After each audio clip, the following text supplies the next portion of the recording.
புதுவையில் அந்த பஞ்சு மிட்டாயில் கலக்கப்படுகிற வண்ணக்கலவை அதனால் பாதிப்பு என்கின்ற வகையில் அங்கே அதற்கு தடை விதிப்பதாக சொல்லப்பட்டது.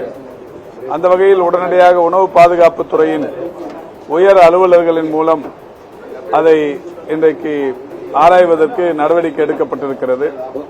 பஞ்சு மிட்டாய் எடுத்து அதை ஆராய்ச்சி செய்யும் பணிகள் நடைபெற்றுக் கொண்டிருக்கிறது. மிக விரைவில் அந்த கலவைகளில் வண்ணக்கலவைகளில் அது ரசாயன கலவைகளில் உடல் நலத்திற்கு தீங்கு விளைவிக்கும் ஏதாவது ரசாயன கலவை இருக்குமானால் அது கண்டறியப்படுமானால் நிச்சயம் அந்த பஞ்சு மிட்டாய்க்கு தடை விதிக்கும் பணியினை இந்த துறை விரைவில் செய்யவிருக்கிறது.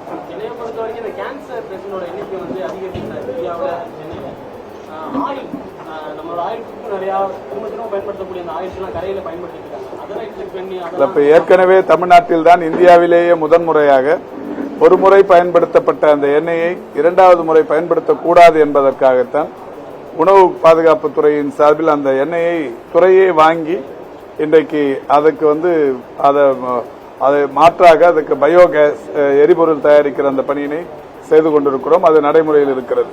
பெரிய ஓட்டல் நிறுவனங்கள்லாம் இன்னைக்கு அந்த எண்ணெயை திருப்பித் தருகிற அந்த பணியினை தொடர்ச்சியாக செய்து கொண்டிருக்கிறார்கள். ஒவ்வொரு மாவட்டத்திலும் எவ்வளவு எண்ணெய் வாங்கப்பட்டிருக்கிறது என்கின்ற பட்டியலும் இருக்கிறது. அந்த வகையில் புற்றுநோய் பாதிப்புகளை இன்றைக்கு குறைப்பதற்கும் கண்டறிவதற்கும் ஏராளமான நடவடிக்கைகள் தமிழ்நாடு அரசு செய்திருக்கிறது. பொதுவாக 4 மாவட்டங்களில் ஈரோடு, திருப்பத்தூர், ராணிப்பேட்டை, கன்னியாகுமரி ஆகிய 4 மாவட்டங்களில் இன்றைக்கு அந்த சாயப்பட்டறை கழிவுகளினாலும் தோல் பதனிடும் தொழிற்சாலைகளினாலும் கன்னியாகுமரி போன்ற பகுதிகளில் ரப்பர் தோட்டம் போன்ற பல்வேறு பிரச்சனைகளினாலும் புற்றுநோய் பாதிப்புகள் அதிகமாக இருக்கிறது என்று சொல்லப்பட்டது.